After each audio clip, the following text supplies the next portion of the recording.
नमस्कार। आकाशवाणी से प्रस्तुत है समाचार प्रभात।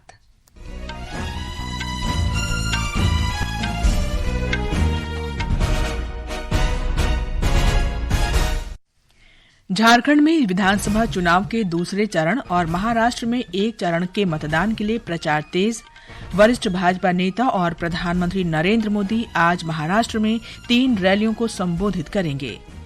केंद्र सरकार ने कोचिंग संस्थानों के भ्रामक विज्ञापनों पर रोकथाम के लिए दिशा निर्देश जारी किए। 43वां भारत अंतर्राष्ट्रीय व्यापार मेला आज से नई दिल्ली के भारत मंडपम में शुरू। श्रीलंका में नई संसद चुनने के लिए मतदान जारी। अमेरिका के नवनिर्वाचित राष्ट्रपति डोनाल्ड ट्रंप ने तुलसी गबार्ड को अपने मंत्रिमंडल में राष्ट्रीय खुफिया निदेशक नियुक्त किया। और क्रिकेट में भारत ने दक्षिण अफ्रीका को तीसरे T20 अंतर्राष्ट्रीय मैच में 11 रन से हराकर 4 मैचों की श्रृंखला में 2-1 की बढ़त बनाई। समाचार प्रभात के साथ मैं कनकलता। झारखंड में विधानसभा चुनाव के दूसरे चरण और महाराष्ट्र में पहले चरण के मतदान के लिए प्रचार तेज हो गया है। राष्ट्रीय जनतांत्रिक गठबंधन एनडीए और इंडिया दोनों गठबंधनों के नेता मतदाताओं को लुभाने के लिए विभिन्न निर्वाचन क्षेत्रों में सभा और रैलियां कर रहे हैं। इसी कड़ी में भाजपा के वरिष्ठ नेता और गृहमंत्री अमित शाह आज राज्य के विभिन्न क्षेत्रों में प्रचार करेंगे। केंद्रीय गृह मंत्री अमित शाह गिरिडीह, गांडे और बोकारो में 3 चुनावी सभाओं को संबोधित करेंगे, जबकि उत्तर प्रदेश के मुख्यमंत्री योगी आदित्यनाथ धनबाद, बोकारो और बेरमो में चुनावी रैली करेंगे। झारखंड मुक्ति मोर्चा के वरिष्ठ नेता और मुख्यमंत्री हेमंत सोरेन सारठ, दुमका और बोकारो में चुनावी सभाओं को संबोधित करेंगे। राजद, आजसू और वामपंथी दलों के नेता भी राज्य के विभिन्न हिस्सों में चुनाव प्रचार करेंगे। दूसरे चरण का मतदान इस महीने की 20 तारीख को होगा, जबकि मतगणना 23 नवम्बर को होगी। के लाल के साथ संजीव शर्मा, आकाशवाणी समाचार, रांची। निर्वाचन क्षेत्र प्रोफाइल की श्रृंखला में आज हम झारखंड के गिरिडीह जिले की गांडेय विधानसभा सीट पर एक नजर डालते हैं।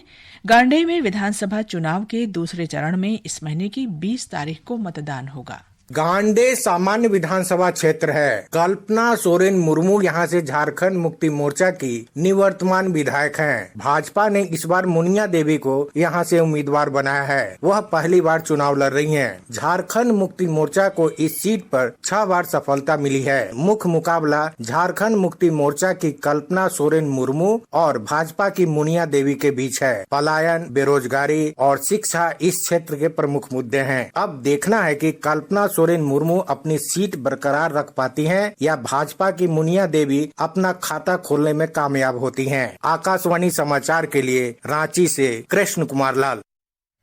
झारखंड में विधानसभा चुनाव के पहले चरण में कल 66% से अधिक मतदान हुआ। चुनाव आयोग के अनुसार सबसे अधिक 76% से ज्यादा मतदान खरसावां में दर्ज किया गया। इस चरण में 15 जिलों के 43 निर्वाचन क्षेत्रों में मतदान हुआ। आयोग ने कहा है कि मतदान प्रतिशत और बढ़ने की संभावना है। महाराष्ट्र में विधानसभा चुनाव के लिए प्रचार तेज हो गया है। भाजपा के वरिष्ठ नेता और प्रधानमंत्री नरेंद्र मोदी आज राज्य में 3 रैलियों को संबोधित करेंगे। और जानकारी हमारे संवाददाता से।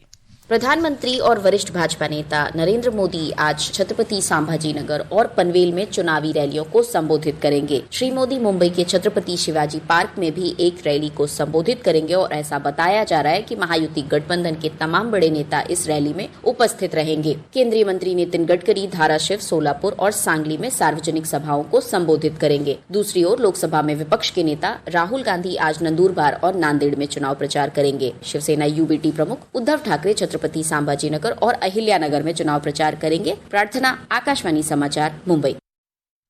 ये समाचार हमारी वेबसाइट www.newsonair.gov.in और हमारे news on AIR mobile app पर भी उपलब्ध है। समाचार प्रभात में आपका फिर स्वागत है। केंद्रीय उपभोक्ता संरक्षण प्राधिकरण ने कोचिंग संस्थानों द्वारा भ्रामक विज्ञापनों पर रोकथाम के लिए कल दिशा निर्देश जारी किए। इसके अंतर्गत सभी कोचिंग संस्थानों को अपने छात्रों और पाठ्यक्रमों के बारे में प्रासंगिक जानकारी देने को कहा गया है, जिससे उम्मीदवारों और उनके अभिभावकों को गुमराह होने से बचाया जा सके। उपभोक्ता मामलों के सचिव निधि खरे ने विभिन्न कोचिंग संस्थानों के भ्रामक विज्ञापनों की रोकथाम के लिए नई दिल्ली में ये दिशा निर्देश जारी किए। 43वां भारत अंतर्राष्ट्रीय व्यापार मेला आज से नई दिल्ली में शुरू हो रहा है। वाणिज्य और उद्योग मंत्री पीयूष गोयल 14 दिवसीय इस आयोजन का उद्घाटन करेंगे। इस वर्ष के मेले का विषय है 2047 में विकसित भारत। इस वर्ष का फोकस राज्य झारखंड है, जबकि बिहार और उत्तर प्रदेश भागीदार राज्य हैं। ब्यौरा हमारे संवाददाता से।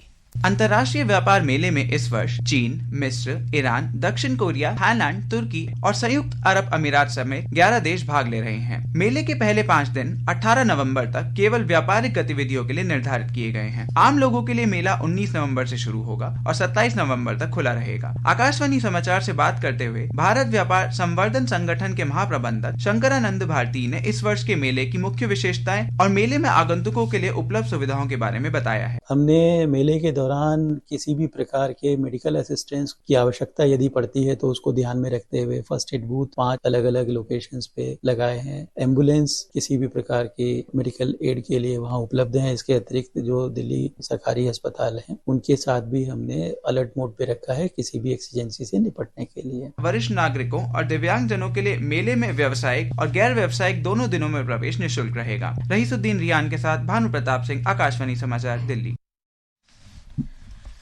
प्रधानमंत्री नरेंद्र मोदी कल बिहार के जमुई में जनजातीय गौरव दिवस पर आयोजित समारोह में भाग लेंगे। इस आयोजन के साथ ही भगवान बिरसा मुंडा की 150वीं जयंती वर्ष समारोह की शुरुआत हो जाएगी। श्री मोदी भगवान बिरसा मुंडा के सम्मान में एक स्मारक सिक्का जारी करेंगे और डाक टिकट का अनावरण करेंगे। प्रधानमंत्री इस अवसर पर आदिवासी समुदायों के उत्थान और क्षेत्र के ग्रामीण तथा दूरदराज के इलाकों में बुनियादी ढांचे में सुधार के लिए 6,640 करोड़ रुपए से अधिक राशि की कई विकास परियोजनाओं का उद्घाटन और शिलान्यास करेंगे। विदेश मंत्री डॉक्टर एस जयशंकर ने कहा है कि भारत और फिलीपींस के बीच संबंधों में लोकतांत्रिक मूल्य, बहुलवादी लोकाचार और आर्थिक समानताएं निहित हैं।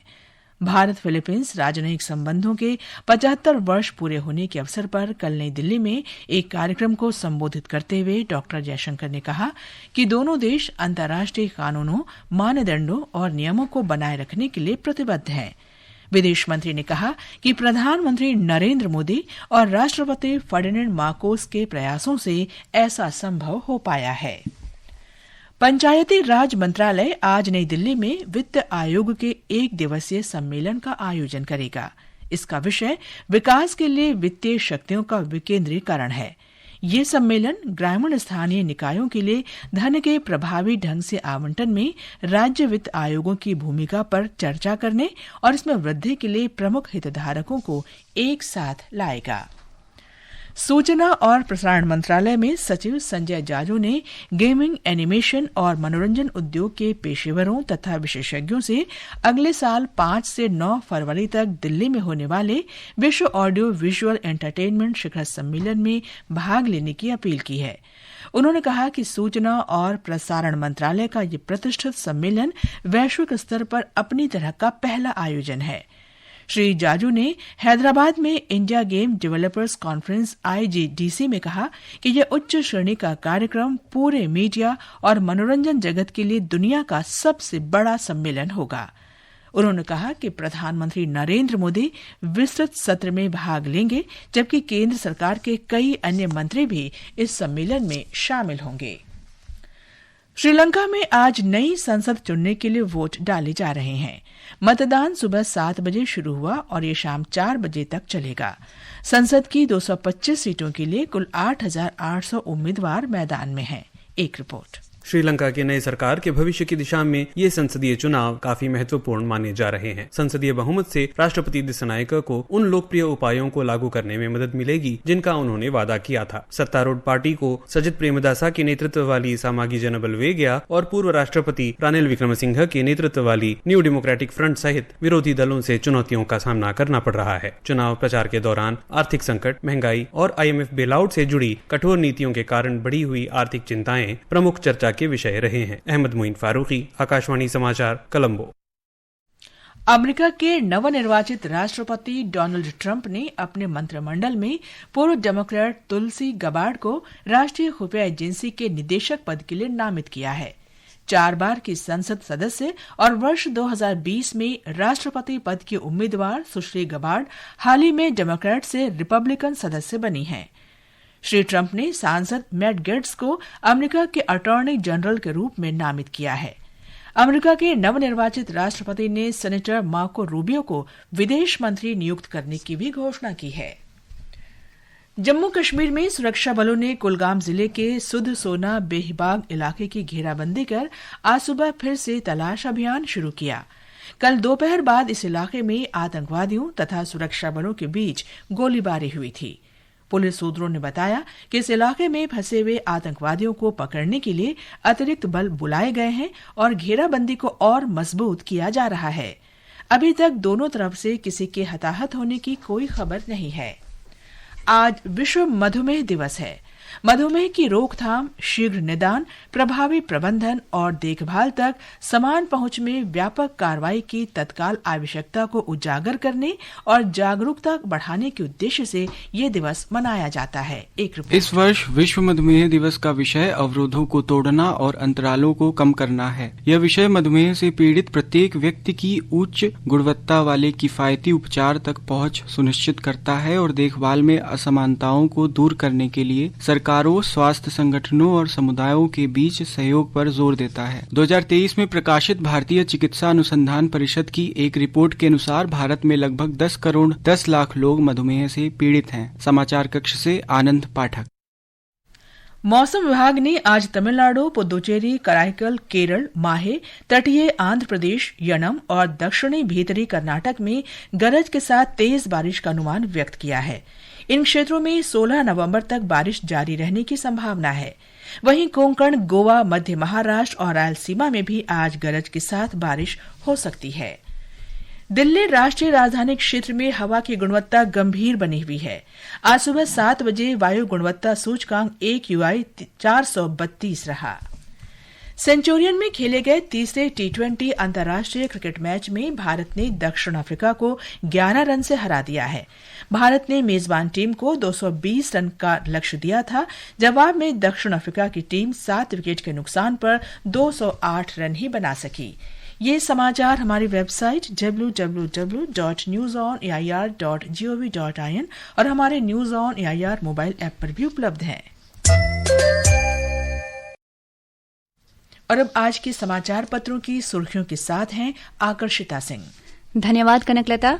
बुलडोजर कार्रवाई के खिलाफ सर्वोच्च न्यायालय का निर्देश आज की ज्यादातर अखबारों की पहली सुर्खी है। राजस्थान पत्रिका ने न्यायालय के हवाले से लिखा है, अधिकारी जज नहीं, मनमाने ढंग से घर ढहाने पर उसे खुद के खर्च पर दोबारा बनवाना होगा। दैनिक जागरण की सुर्खी है, सुप्रीम कोर्ट ने कहा सिर्फ आरोपित या दोषी होने के आधार पर नहीं की जा सकती कार्रवाई। नवभारत टाइम्स ने इसे शीर्षक दिया है, बुलडोजर न्याय का अतिक्रमण ध्वस्त। हरिभूमि ने न्यायालय के हवाले से लिखा है, हमारा आदेश अनुच्छेद 142 के तहत।